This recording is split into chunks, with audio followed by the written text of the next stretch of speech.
Good evening, ladies and gentlemen. Welcome.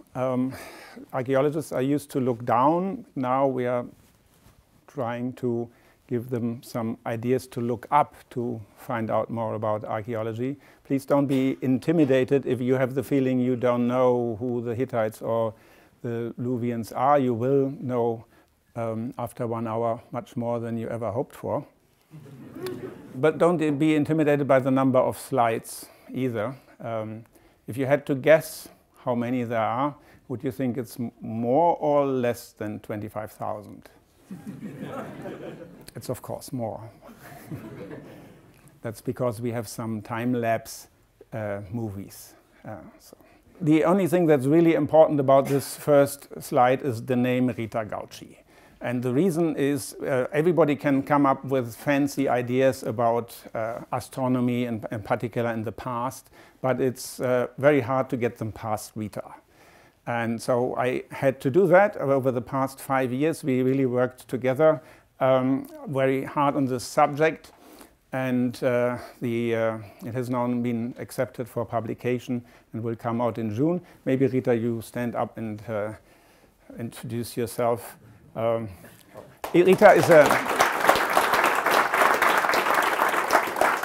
Rita has a Doctor of Science degree in archaeology and in astronomy, and she is at the Archaeological Institute in Basel.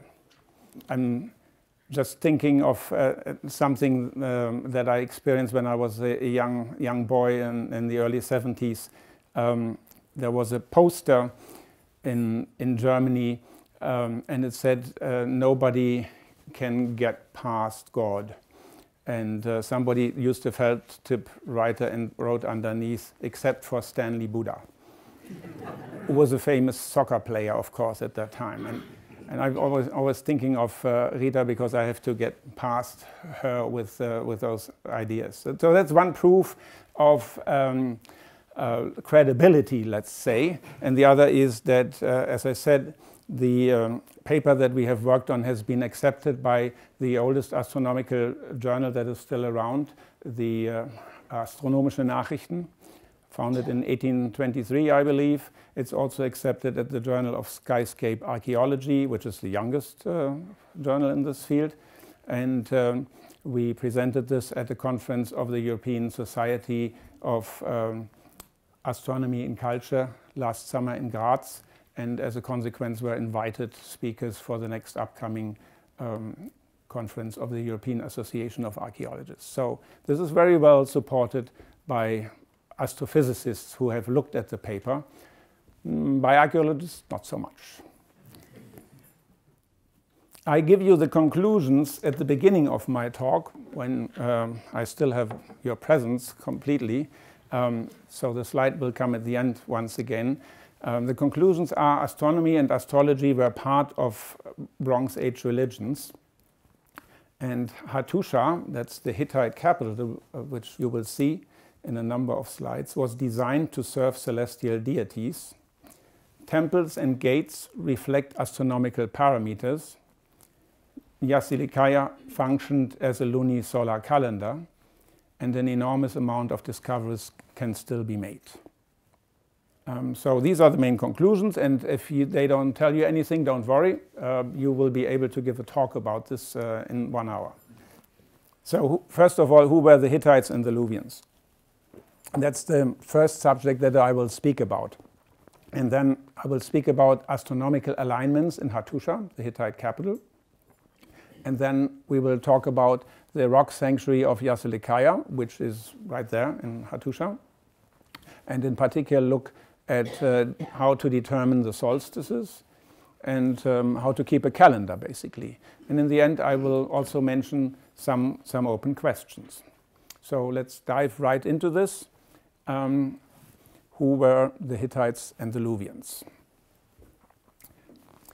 Well, as Matthias Oertle said at the beginning, the field of interest is the late Bronze Age Mediterranean, Eastern Mediterranean. And late Bronze Age is indicated here as 1650 to 1190 BC. So basically we are in the 2nd millennium BC and in the Eastern Mediterranean. And if you look at the cultures there that are well defined today, There is the Minoan culture with Knossos as a central place. Then there is the Mycenaean culture with Mycenae, of course, as one of the prime sites. And those neatly fall into the boundaries of Europe, basically. This, and together with the Cycladic culture on the islands in the Aegean, basically defined Aegean Bronze Age up until a few years ago and maybe even today. At some point, the Hittites in Central Asia Minor were added to the picture because in Hattusha there were excavations starting 1906, and they produced a number of monuments and over 33,000 documents and fragments.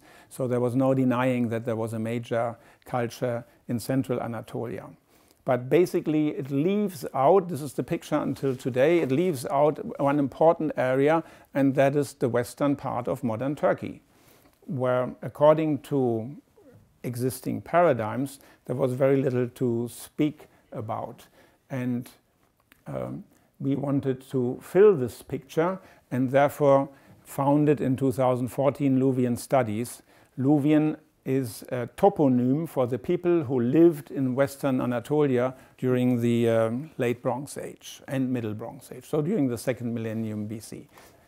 It's not an ethnic term, even though there was a language that was spoken that's Luwian over several thousand years. And there's also a script that looks like this. They had their own hieroglyphic script, which was in use for more than 1,000 years, and it's very beautiful. This particular item is 4 meters wide, and it comes from Hattusha, from the Südburg. And this is what the center of the Hittites in Central Anatolia, Hattusha, actually looked like back then. A stretch of the fortification wall that was reproduced by the German Archaeological Institute, who has been working there for 80 years approximately. So they reconstructed a stretch using the same techniques, building techniques, as they existed 3,000 years ago. It's about 150 meters long, but the total size of the wall was 6.8 kilometers. It's the largest experiment in the largest project in experimental archaeology ever conducted in the world. I will also show you the smallest project in experimental archaeology ever conducted. So Hattusha, the center of the Hittite civilization, is located at the southern end of a plain. Here you can see the 6.8 kilometer wall surrounding the city, and you see that it's pretty high, between 1,200 and 1,400 meters in elevation. And the city itself was basically dedicated to temples and the upper echelons of the society, the palace, but the ordinary people lived in quarters outside, not within these walls. And you also see indicated Yasilikaya, the rock sanctuary, about which I will speak towards the end of my talk. It's considered one of the holiest places of the Hittite realm. This is a picture where you see Hattusha, difficult to recognize, in the whole upper part of the photo behind this ravine. So this road is actually the road that tourists take through the site. It's something unusual that you have to take your car into an archaeological site, and it still takes you a day to see the whole place. It's so big. It's 180 hectares, which is 100 times the size of Troy 6. Excavations there started in 1906. And as I said, they have produced very many fragments and documents of text, and they are written in cuneiform.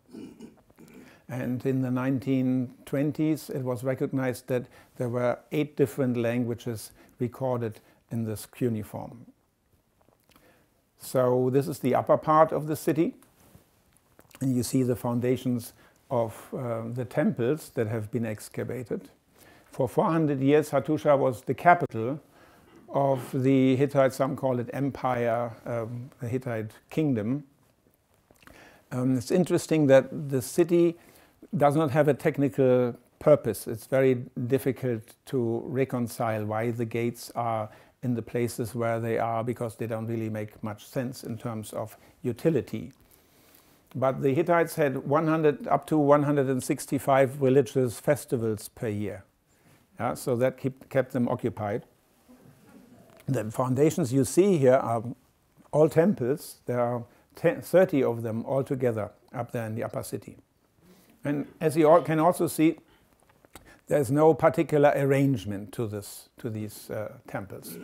And so the archaeologists came up with a conclusion. It is of note that no special direction of the compass seems to have been preferred, either for the orientation of the temples or for that of the cult chambers themselves. See the cult chambers later. Anywhere around the globe, people oriented their constructions towards astronomic parameters, but in Hattusha, apparently, according to the paradigms here, not. But this is quite wrong, as we now know. So with this, we come already to the second part of my talk. Astronomical alignments in Hattusha. What does it mean, an astronomical alignment? You can see here the great temple of Hattusha, drawn in the year when it was first seen by a European scholar in 1834 by Charles Texier. And as it turns out, all the walls that are pointing towards us are actually astronomically aligned. They are aligned towards the sunset at summer solstice, the longest day of the year. And we know such alignments, and that they existed, from other places where the buildings are still intact. Here we are in Egypt, in Karnak. The Karnak temple was erected around 2000 BC, so it's over 4,000 years old, and it's astronomically aligned to the sunrise during the winter solstice, the shortest day of the year, as you can see here when this picture was taken. You may wonder, in 4,000 years, haven't astronomical parameters shifted? And they have shifted a bit, about by the diameter of one sun, if I'm correct. Rita nods. And that means it would have even fitted better then, because now you see the sun on top of this gate. Back then it was right in the gate.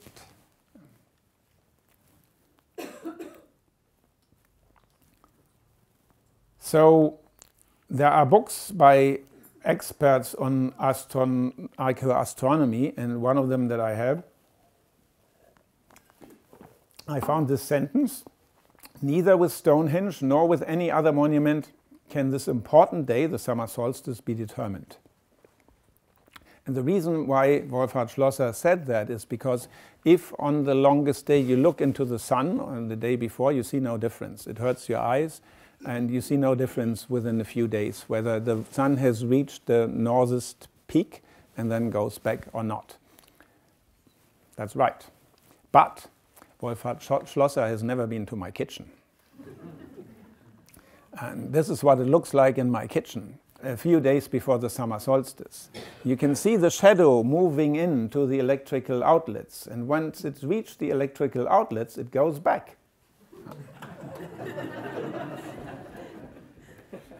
And this has worked throughout the history of the Earth, anywhere on the Earth, and it's hard to believe that people didn't notice it. Well, of course, you can say they didn't have electrical outlets back then. But they had their means of determining what's going on in nature. And there's one easy trick, for instance, how to determine the cardinal directions. You take a pole of no particular length and a rope of no particular length, and you make a circle around it.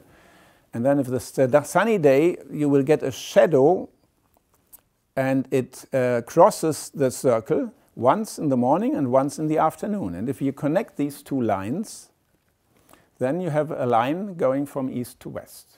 And again, this works anywhere on Earth, at any time of the year, at any time of Earth's history. And so you can determine the cardinal directions very easily. So we have 4 directions, but there are more. Rita has put together this beautiful panorama from the highest point of Hattusha, looking towards the east. And you can see where the sun rises during summer solstice, indicated with SS, in theory, if the horizon would be flat, and in reality, because there is a relief here. And then you can see where it is during the equinoxes, and you can see where it rises during the winter solstice. And the same, of course, applies to the sunsets. So in addition to the cardinal directions, we get 4 more directions for the sunrises and the sunsets. And if we look at the arrangement of the temples in the upper part of Hattucha, they look like this. And this is work that was conducted by these 2 astrophysicists, Cesar González Garcia and Juan Antonio Belmonte, some years ago. They started out in Egypt, measuring the direction of the temples, and then went on to Hittite Anatolia and had altogether 61 buildings that they looked at, and they figured out that there's a very high statistic significance of the distribution. So basically, the buildings are astronomically aligned, and they figured out a way to show this in a normalized histogram in a new form, which is here looking due west, and you see the deviation from west. And there are significant peaks that have a degree of confidence higher than 99%. The tallest peak indicates the winter solstice, and the second peak the equinoctial. So this is the direction, the number of buildings pointing in that direction.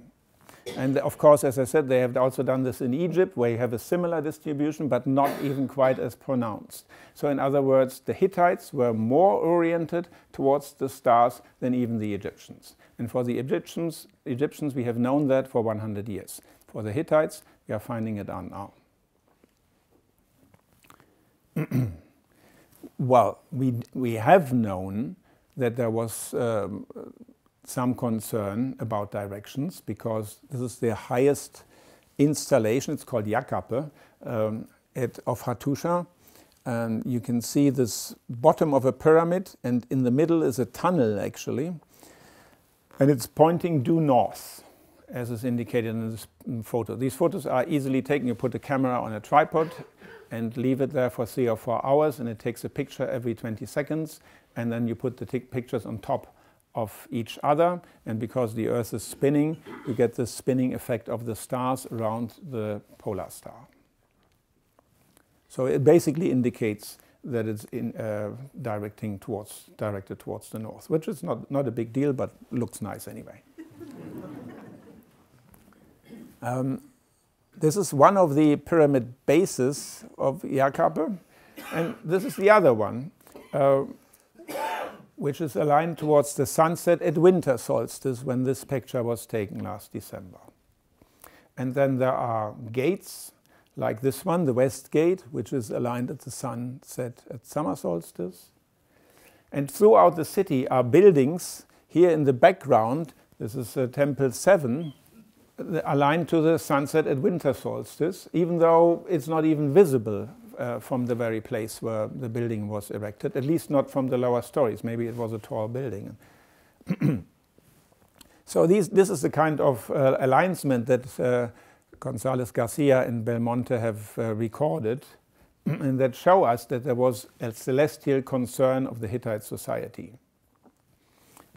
This is also sunrise during winter solstice, and you can see how some of the temples and the palace in the background catch the first sunbeams and are illuminated first. And then there are some particular chambers which are also fascinating. This one is chamber 1 out of 2. The function was unclear, but in this time-lapse movie taken during the winter solstice, you see that during this particular day, the whole chamber is illuminated. And it very much looks like it was used during a religious service where the figure, the statue of a god or goddess was placed there and illuminated. And throughout the year, you never get this effect. So it was intentionally built in the middle of nowhere, pretty much. You see it sitting there in the middle of the picture, where it would catch the sunlight during the sunset. Interesting is that behind this, with the row of stones indicated on flat ground, was an artificial pool. And it could well be that the effect of the sun was even amplified by the reflection on the water. We have seen a few indications for that. So they put together some kind of light show, possibly, during their religious festivals. Now, why hasn't that been recognized before? You really have to be at the right place, on the right day, at the right time, at the right weather, and with the right equipment. There is no chance that you run into this. You have to plan these things ahead and then go in the field and be lucky. This is looking from chamber 1 outside at the day of the winter solstice, but before sunset, and you don't see anything. So we have about 20 minutes per year when it works.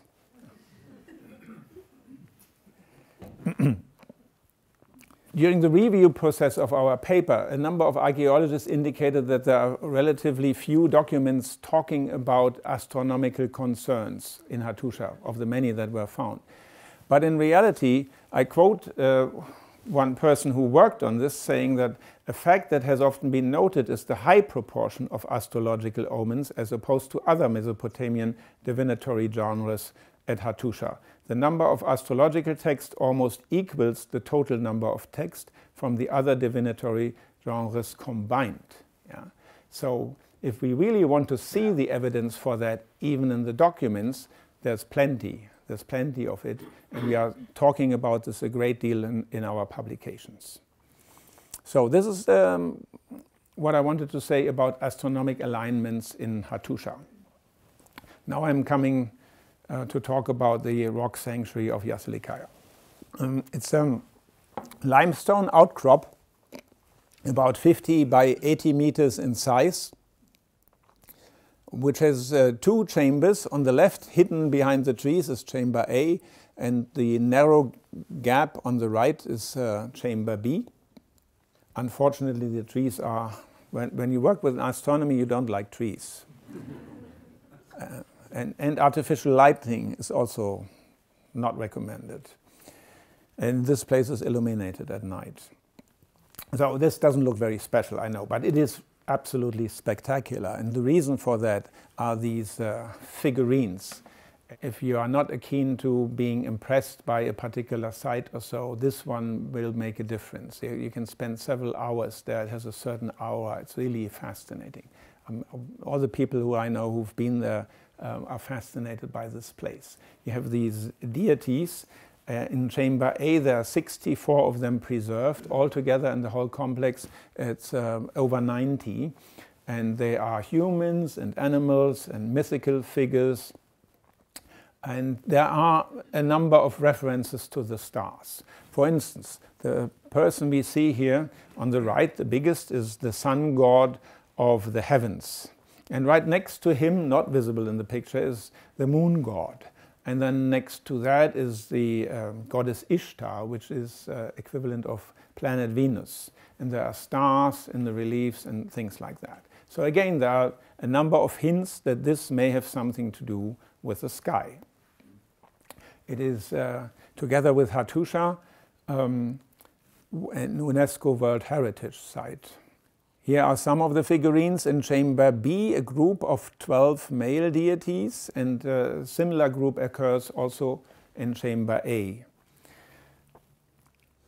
Other peculiarities include these 2 hybrids there, which have the hindquarters and heads of a bull, but the torso and arms of a human, and they carry a bowl, and the bowl is the Luwian hieroglyphic sign for sky.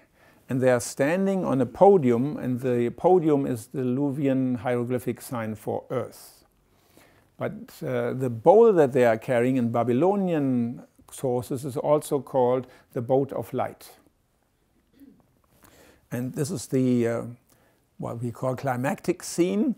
There's a procession of people coming from the left and a procession of people from the right.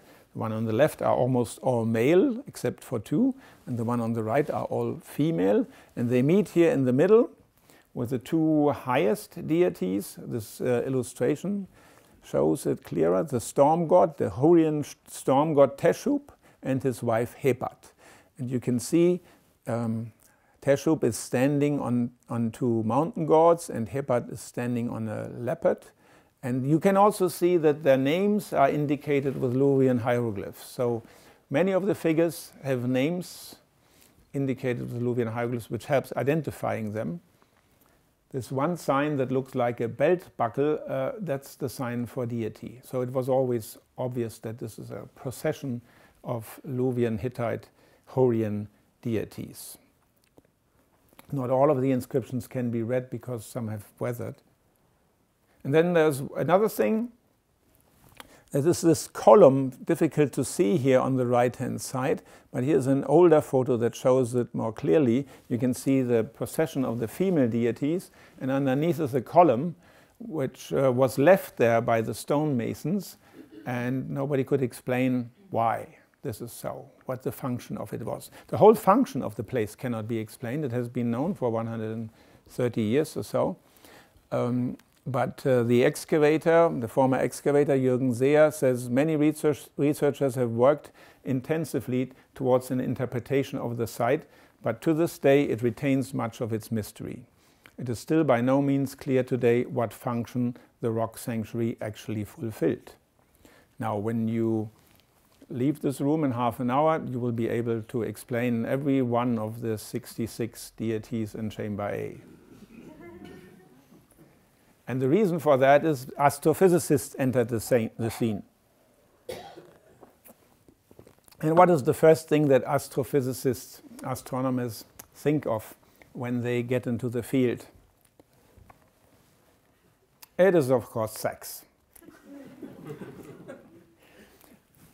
Edwin Charles Krupp is one of the most distinguished archaeoastronomers. He's visited about 2,000 archaeological sites, and he came to Yasilikaya and wrote a paper about it, suggesting that this is the place where the royal couple had sex, which is an interesting notion, hard to prove, even harder to disprove.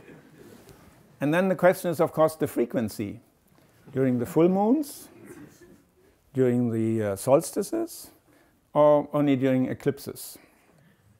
But I mean, the more I think about it, the more I think there is something to it. And that is because it was connected, it's the interpretation of the excavation archaeologists as well, to the New Year's festival. They think it's very likely that Yasilikaya was the place of the New Year festival. And our results reinforce this notion, and maybe everything gets together. Our carnival is still left over of that, those celebrations. So, but we can actually reconstruct in detail what happened in Yaselkaya, and we can do that in several phases even. We start, of course, with the earliest phase around 1500 BC. We don't know what there was before that because it's been moved and overbuilt, but it may well have been that there was even earlier predecessors, simpler predecessors. So if we look at Yaselkaya or the landscape during the time of the summer solstice, Yaselkaya is on the right, the sun is setting on the left, and you see how the beams of the sun, the setting sun, stretch all across the valley until they hit the other side where Yaselkaya is. And the first building that we know of that was erected there was a gatehouse like this. And Juan Antonio Belmonte found out that this gatehouse was aligned with the sunset at summer solstice. So the light beams would have entered the building as well. He took this picture in 2009, and we went back there a few years later and documented it. And when we go in the field, the weather's always bad. And sunset looks like this, but we were lucky and we got a few minutes of sunshine, so the effect really worked. So in an architectural plan, it looks like this. You see the gatehouse and how this wall is aligned with the sunset at summer solstice. And if this applies to one of the walls, it also applies, of course, to the main axis. Now, the interesting thing about the main axis is at the rear side of the building, there were two monoliths, very big stones, and the gap between them was so small that a person cannot pass through. It was only 20 centimeters, something like that. Yeah? But light could pass through. And we also know that at the same time there was a wall about 9 meters further back, perpendicular to this direction. And so what could have happened is that the sun fell through this gap, like in my kitchen, onto the wall, and the priests were marking the shadow, how it moved day by day, until it reached a certain point, and then it moved back. And if you do that carefully, you know the longest day of the year, and you have basically determined the beginning of this solar year. Very simple technique. And that was the next step. Is now they started celebrating this more. It all worked out. The whole Hittite religion worked out really well. The great king became prosperous. The whole country became prosperous. They wanted to pay back their deities and build a more fancy temple. So they came up with this construction during the second phase with a big courtyard. And now the sun rays may have fallen through a window in an upper story into the courtyard where there is a pedestal. We only have that. We don't know what was sitting on top of it, but it would have illuminated whatever it was, a stone, a column, a figurine. And so when you were in the courtyard, it would have looked like this. And if you look very carefully, it gets a bit illuminated. So that means the priests, knowing what the longest day of the year is, they could have called for a service, and they have a few days to play. They have 3-4 days to play with when this works. So they could determine, they could choose a date when the weather is really nice. And so they called for a service, and magically this statue or stone, whatever it was, becomes illuminated. Only once during the year, when the priests have their service there. So with this, the magical power of the gods in heaven is basically passed on to their human representatives, the king and his family on earth.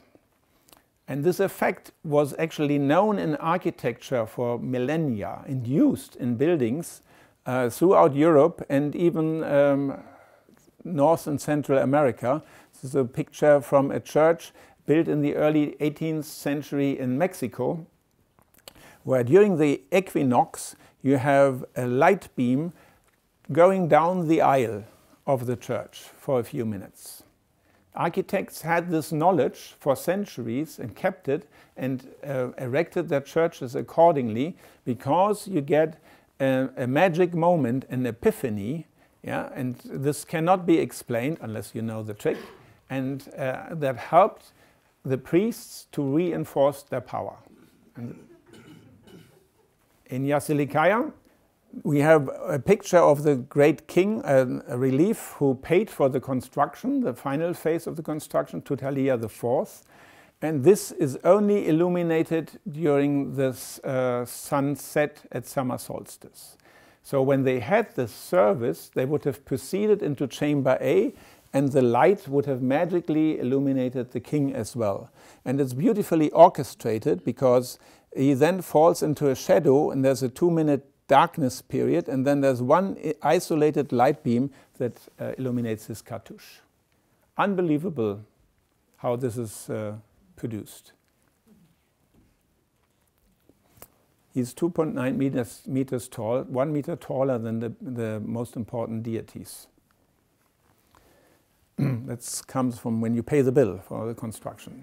So it's located in chamber A, and of course in the on a north-facing wall, directly facing the climactic group.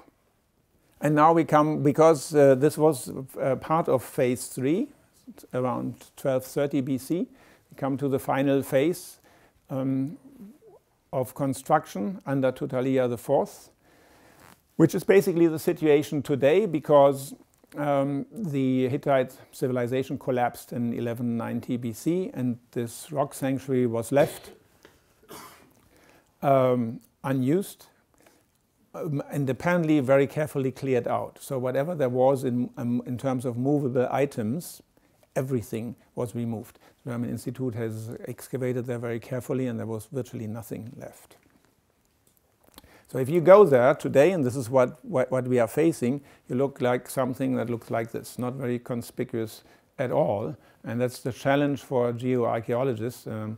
After 3,000 years of erosion and deposition, you don't see so much of the original Bronze Age landscape anymore. But there's one thing that's remarkable here. In the foreground is a stone that has a bowl-shaped depression, 28 centimeters in diameter. And that plays a major role in the smallest project in experimental archaeology ever conducted, which you will see right now. It's connected to the final phase of buildings in 1230 BC, indicated in red here. And as you can see, the angles between the buildings are strange. They don't seem to make much sense unless you look at the direction of the solstices, sunsets at solstices. So the first building is directed towards the sunset at summer solstice, and the last building, the one in red now, is directed at the sunset at the winter solstice. And so this explains the angles. And the last one, winter solstice in red, is the sunbeams are running towards this bedrock that has the bowl in it. This picture shows it a bit more clearly with the architecture. Also, there is a drain pipe that's running through the system, which is difficult to explain, a water pipe, unless people wanted to flood the area around the stone with water for a little while. So they would have gotten the water supply, but at the same time, they would also have had a drain. So if they wanted to, they could produce a little pool around this rock, again to amplify the effect of the light in the water. And then when the service is finished, they could have drained the water. So if you look at this today, it looks not very exciting. You see this particular wall here straight towards this limestone knoll, and the place where the bowl is still in the shadow here. Now this is our experiment. We bought a salad dish at IKEA, 28 centimeters in diameter, and filled it completely with water to show the reflections of the sun on this little surface. And this is, of course, the day of the winter solstice in the afternoon. You can see how the sun sets, and the beam that is a little after 6 o'clock now is going along that wall and hitting our dish. And you can get all kinds of nice effects with this. And now imagine that this would have been a major pond around this stone. So that's all pretty easy. But of course, the main reason why you are here is because you want to know what the purpose of those reliefs is in Chamber A. And that's the final part already of my talk, the purpose of the reliefs is to keep track of the days and the months and the years. So this is Chamber A again, an open court in a natural limestone outcrop, about 30 meters long, with 64 preserved deities, King Tutaliya here on the right, the climactic group in the center, the male deities on the left. And we think that this is a calendar. Now, how would it have worked at a calendar? Let's look for a moment at the theory of how a calendar would have worked a few thousand years ago. Of course, the people were very much aware of the natural rhythms. For instance, the rhythm of the moon, the lunar months. 29 or 30 days from one lunar phase to the next lunar phase. And then, of course, there is the rhythm of the year. They could feel the seasons. This is repeating itself, and it's not just the seasons. Of course, it's important for sowing, it's important for harvest. The river floods are connected to the seasons. there are two types of natural rhythms, and they made people believe that everything is driven by celestial forces. Now, today we know, of course, 1 year is the time it takes for the Earth to complete one orbit around the Sun. We celebrate that on New Year's Eve. Imagine two aliens watching us. One says, what are they doing? Celebrating that their planet completed one orbit around their Sun. I told you, they're not very smart. And this is only what we know for the past 400 years. Before that, people knew what a year is, but they didn't know that it is the Earth going around the Sun. So how would they know what a year is? Well, they knew it from the points where the stars rise. Of course, they rise in a different place. Every day they move 1 degree, which is why the circle has 360 degrees. Babylonians kept it a bit more simple. And so after 1 year, the stars rise in the very same place again. And because of these connections of the star rising with the seasons and with the floods and everything, the people had the feeling that everything is governed by celestial forces. But they had to figure out the rhythms behind it to come to grips with it. And they are not related. The lunar months are not related to the solar years. If we look at the lunar months in a schematic drawing, so we get the new moon when the Earth, the moon, and the sun are aligned. And then it takes 29 or 30 days, well, 27 or 28 days for the sidereal months, and then 29 or 30 days for the end of the synodic months, and until the same lunar phase has been reached. Our months today have nothing to do with celestial parameters. But back in those days, they were calculating the months by lunar phases. And this is the theory how it worked. They had to look for the smallest common denominator that would work for days and months, lunar months and years.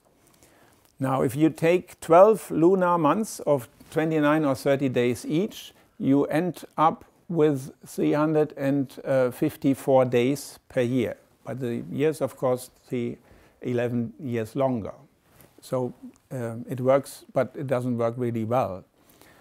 It only works when you are calculating the lunar months, and every 2 or 3 years, see that down below, for 19 years, you add 1 intercalary month. Yeah?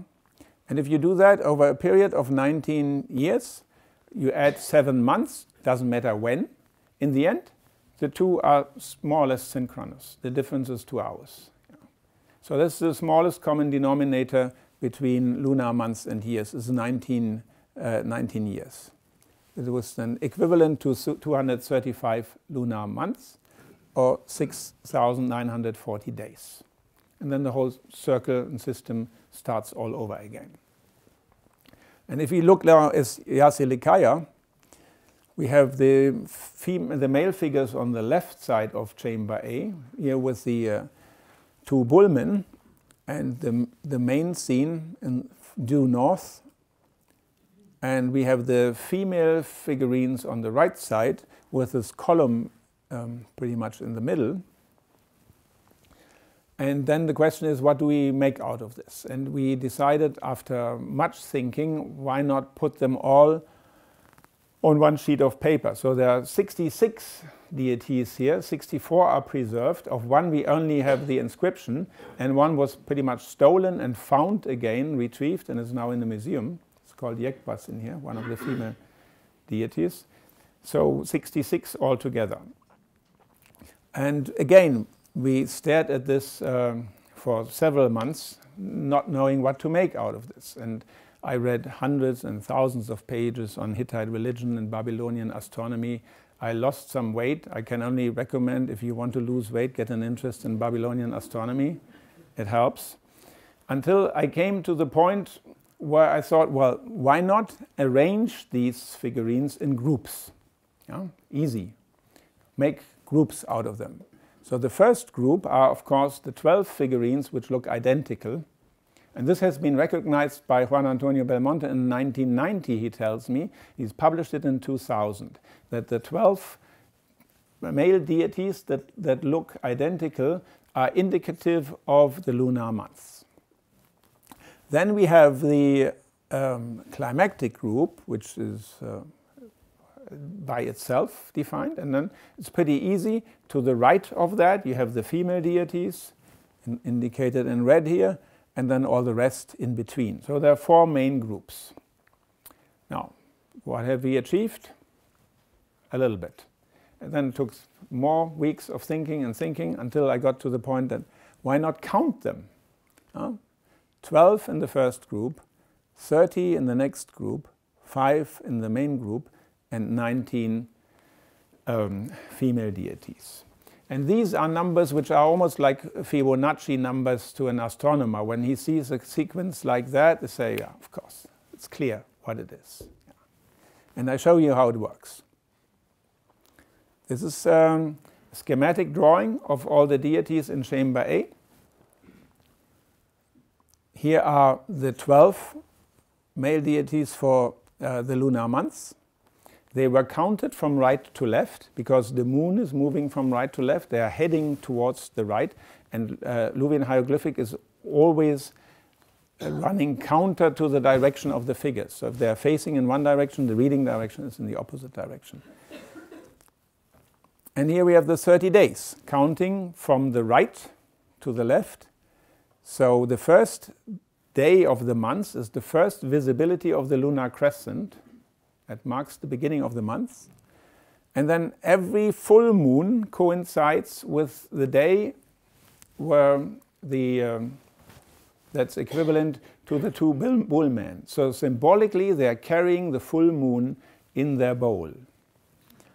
And the last day of the new moon is the 29th or 30th figure.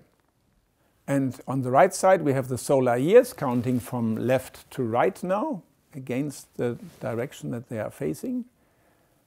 And this is called, amongst astronomers, Enea Decaeteris. It's actually the metonic cycle that was described by the Greek astronomer Meton much later, of course. And the marker is probably set to establish a second annual cycle of 8 years. That also exists. It's called octaedris, but it could also have been a cycle of Venus or something else. So there were two periods for the years. And if we take 19 solar years here, this is equivalent to 228 lunar months plus 7 intercalary months, and equivalent to 640 days. And the average deviation per year between the lunar months and the solar years is 6 minutes, 6.5 minutes. So in 19 years it's a little over 2 hours. And so this is how the system could have been easily used as a lunisolar calendar and could indeed be used as such today. It works in perpetuity. Now we asked an artist to reconstruct what the chamber A may have looked like, and it's somewhat like this. This is Rosemary Robertson who produced that. She worked on this for 7 months, and she has 40 years of experience with frescoes and late Bronze Age wall paintings. And if night falls, it looks a bit like this. This is the sky at midnight. During the summer solstice in 12,050 BC, Rita calculated it. This was a ceremonial house for a number of religious festivals, including the New Year festival. And it's by no means as isolated a find as people have thought so far, because, for instance, in Carchemish, in the 7th century BC, these small figurines, they are only 2 centimeters tall, were found, and they are absolutely identical with those from Yasilikaya. So here we are 500 years later in Syria, and we have a trace of the same system. It could have been that this was a calendar that was widely used and used for a long time. We also have similar records from Egypt.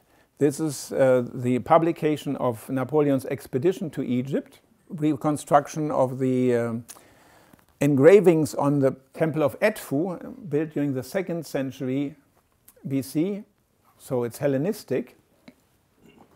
And in here we have 30 deities to mark the 30 days of the lunar months with their individual names.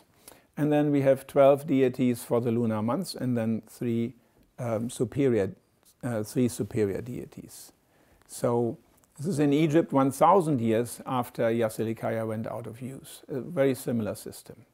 The first excavator of Hattusha was Hugo Winkler, and he started this excavation in 1906. And in the same year, he published a book in which he said, in principle, calculating the year means equalizing the circulation of the moon and the sun. The whole mechanism goes back to much earlier times than all our knowledge of history, that is beyond 3000 BC.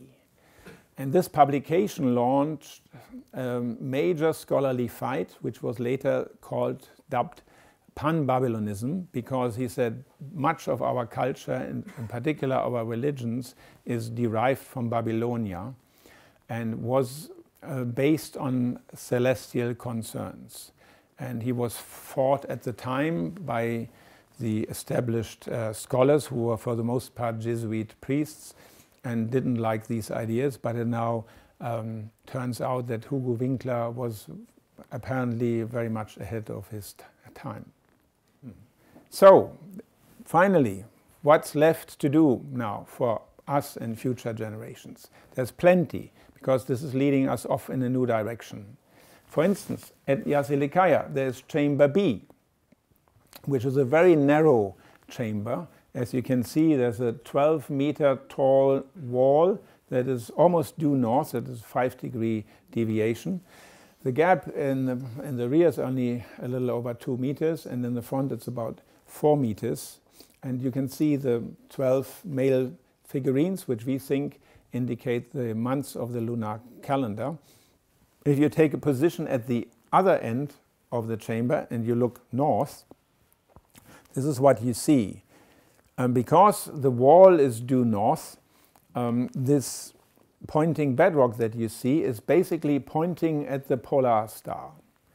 So at night it looks somewhat like this, and the sharp edges of these rock surfaces could have been used to indicate the rising and setting of certain stars, so you can use it as a clock, a star clock. And we know that star clocks were used at this time in Egypt. You need those sharp edges, because when you remember the time-lapse movie with the rising stars, it's very difficult to say when exactly a star is rising over the horizon, because there's so much fog. But if you have such a sharp edge, you can determine it very precisely. Also, while we were in the field during the summer solstice, there was a very strong magnetic storm of force 5. So we ended up being able to record Aurora Borealis, Northern Lights, in Anatolia in the summer. That's a rare event. And the question is, have the Hittites already seen things like that, and what would have been the effect on them? Another thing that I find particularly interesting is, well, as we know, the moon is every day in front of a different constellation. If you use your hand, stretch it, it moves one fist over to the left every night. This picture was taken in Boaskale, the modern village at Hattusha. The camera was sitting there for 5 days, not touched, and every night at the same minute he took a picture to indicate where the moon is and how it has moved across the sky. Now, if you think of the image that people had back in those days, they did not see the sky in 3 dimensions. They saw it as a wallpaper in 2 dimensions. So we have here the sun and the earth and the moon is moving on this wallpaper, and is in a different place until it comes back again. And in my opinion, but we are still arguing about that, we could put the male figures in front of that and use them as some kind of indication for the different constellations through which the moon is moving over the months, during the months. So it's basically a predecessor of the zodiac. And then there is Jakarpa. And the Jakarpa is this tunnel, this big construction in the highest place of Hattucha. It has this tunnel which does not make sense for fortification purposes and for trade purposes, and so it's difficult to explain. But it could also have had an astronomic function, because you can see it's a very small opening, and it's sloping, 71-meter long tunnel, sloping at 17 degrees.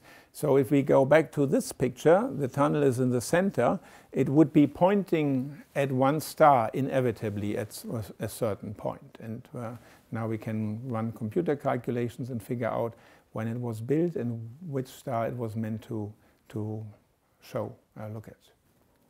So these are some things that, some of the many more things that would require more attention. And this may actually lead to a paradigm shift in the understanding of Hittite religion, because astronomical concerns were so far not really studied. Nobody really paid much attention to them. And now I come back to my conclusions and repeat them. We understand them much better. Astronomy and astrology were part of Bronze Age religions. Temples and gates reflect astronomic parameters. Hattusha was designed to serve celestial deities. Yasilikaya functioned as a lunisolar calendar, and an enormous amount of discovery can still be made. And with this, I would like to finish by thanking the team, of which, except for one, all are here today. Rita is here. Guido is one of 7 designers who worked on the graphic designs, and Bernd Proschold was the astrophotographer who took those beautiful pictures. And of course, there is Regula, who did much of the photography and is in charge of web design for Luwian Studies. Now, my final question is, why are we doing all this? You heard at the beginning, Luwian Studies is trying to put more attention at Western Anatolia. We have a certain theme, and that is we want to be factful, unbiased, public and visual. Factual meaning there's too much attention in archaeology at authorities. What do the authorities expect? What do they want to hear? What's beneficial for my career? What's harmful for my career? We do not pay any attention to that at all. We just want to find out what happened. And we want to do that in an unbiased way. In German, Ergebnis offen.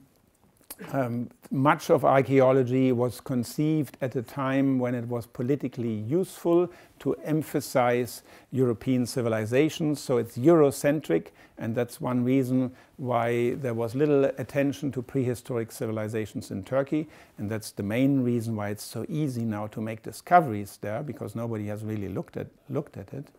And we want to make our material public. Too much information in archaeology is held back. Stuff is held in magazines, unpublished, sometimes for many years or even decades, because people don't have the expertise or they don't want it to be known. This is hampering progress. So everything we do is immediately available and open source, and all the material is available as well. And we want to make it visually attractive to communicate what is otherwise a complicated subject. And this all is meant to give a new impetus to archaeology. So if you want to join this movement, please do. Help us, support us with your expertise, with your ideas, whatever you can think of. Let's make an attempt. Let's try to make archaeology great again. Thank you very much.